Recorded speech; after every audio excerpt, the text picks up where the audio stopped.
All right, so welcome back. We're still in dealing with second grade OA1 when students are supposed to be able to use addition and subtraction within 100 to solve one-step and two-step word problems by using drawing and equations with symbols for the unknown number, right? So today, remember, we're working on the statement, I can solve addition and subtraction word problems within 100. So let's look at the problem. It says that Juan receives $80 for helping his father with his landscaping business. Juan bought some new shoes for $65 and spent $9 at the store. How much money does he have left? So the first thing I want to do is be able to work with how much he spent.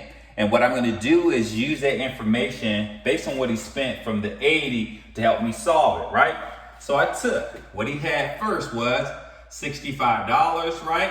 I have $65 plus he also spent another $9. And remember, what I'm going to do is I'm going to decompose this number, or I'm going to break it apart. So I have 60 plus 5, right? 9 is already by itself. And I'm going to go through and separate these out, right?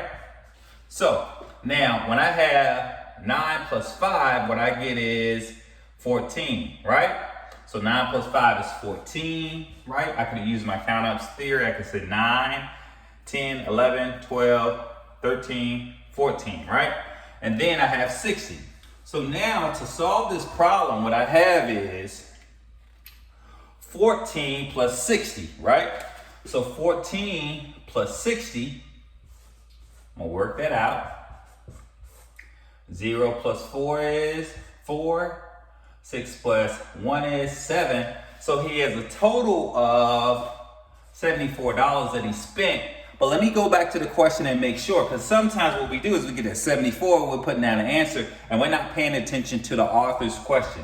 It says, how much money does he have left? Well, I spent $74, but I spent 74 out of the total $80 that my dad gave, right? Or that his dad gave, right?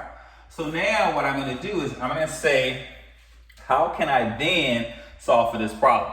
So sometimes we have a problem solving. Sometimes we have a problem with solving a cross, right? Because 4 cannot be subtracted from 0. So I'm going to regroup.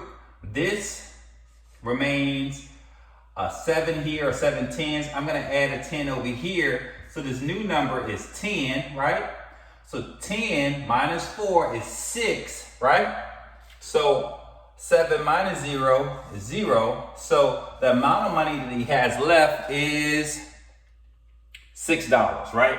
If I wanted to go through and do that kind of jazzy, right, I could go through and also do an open number line, right? So if I wanted to use an open number line because I'm still struggling with how I can do it or I can count up, I could say 74 right here and figure out how many jumps do I need to make. So that's 75, 76, 77, 78, 79, 80, the 6 jumps. So there's a couple quick ways for you to go through and try to explore how do I go through and solve addition and subtraction word problems, especially when we have multi-steps. I hope this helped, but the key thing I would do is make sure I decompose this number, and right before I look for my final answer, I look at that question and make sure that what I put down is correct. Until next time.